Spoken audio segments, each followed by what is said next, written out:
104ను సద్వినియోగం చేసుకోవాలని health supervisor పుష్పవతి తెలియజేశారు. అల్లిమిట్ట గ్రామం నందు 104ను నిర్వహించారు. ఈ సందర్భంగా సూపర్వైజర్ పుష్పవతి మాట్లాడుతూ గ్రామీణ ప్రాంత వారికి ఎంతో ఉపయోగకరంగా 104 వాహనం ఉందన్నారు.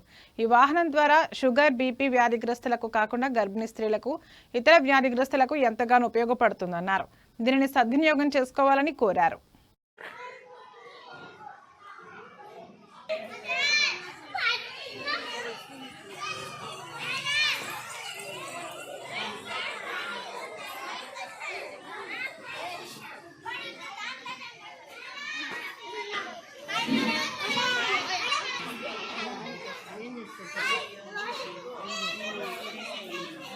తిన్నంత మాత్రాన కూడా కాదు.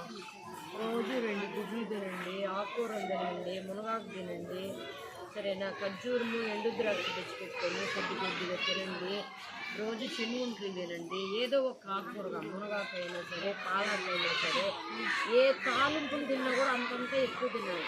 మీకోసం 3 సార్లు, మీ బిడ్డ కోసం 3 సార్లు. అంగన్వాడీలో ఇచ్చేదంతా కూడా మీరే తినాలి. కానీ సరేనా. నెలకు ఒకసారి ఆడవాళ్ళ ఆసుపత్రికి వెళ్ళి రావాలి. 7వ నెలలో, 8వ నెలలో, 9వ నెలలో పిఎంఎస్ఎంఈ ప్రోగ్రామ్ చేయాలి. ఆశా వర్కర్లతో మా దీనికి రావాలి. నెలకు ఒకసారి చెకప్కి వెళ్ళాలి. 2 ఇంజక్షన్లు వేయించుకున్నారా. రక్తం ఎన్ని రోజులు ఆడినాయో ఇప్పటికి ఒకసారైనా బ్లడ్ టెస్ట్ వేసుకోండి అంటే ఇప్పటికి ఎట్లా. అంగన్వాడీలో ఫుడ్ ఇస్తున్నారా, ఎవరు తింటున్నారు, మీరే తింటున్నారా, అందరూ కూర్చొని ఒకేసారి తినేస్తున్నారా. 3 సార్లు తినాలి.